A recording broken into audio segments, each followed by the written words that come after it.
Bonjour, Maître Sanson. Comment ça se passe pour vous dans votre étude lorsque, dans une transaction immobilière, et vous êtes en train de faire l'acte de vente, il n'y a pas eu de courtier immobilier impliqué dans la transaction?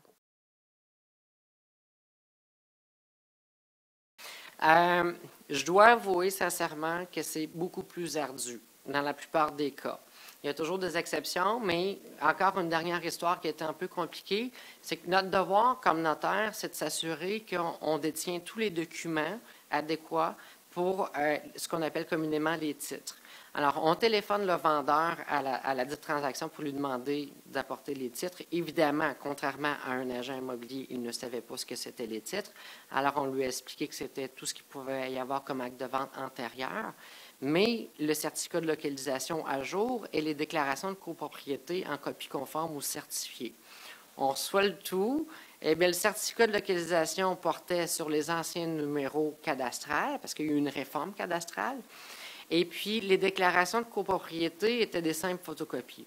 Alors, essayez d'expliquer à un vendeur qui n'est pas représenté par un courtier immobilier ce que c'est qu'une déclaration de copropriété certifiée en copie conforme et que son certificat de localisation, qui était pourtant adéquat quand il l'a acheté, parce qu'il l'avait acheté sous l'ancienne numérotation cadastrale, qu'il y a eu une réforme cadastrale et que ça lui prend un nouveau certificat de localisation à jour. On s'est retrouvé avec un vendeur qui, se méfiait quasiment de nous comme notaire, qui ne comprenait pas du tout ce qu'on essayait pourtant de lui vulgariser en lui disant que maintenant, ça prend des déclarations de copropriété avec un sceau doré ou rouge du notaire qui le fait à l'origine, qui n'avait aucune idée de comment il pouvait s'y prendre pour l'obtenir, qui ne comprenait pas pourquoi que si nous, on essayait de l'obtenir, qu'il y avait des frais, qui ne comprenait pas pourquoi il devait payer un arpentage géomètre alors que pourtant, il y en avait un certificat de localisation qui, lui, avait un sceau doré ou un sceau rouge.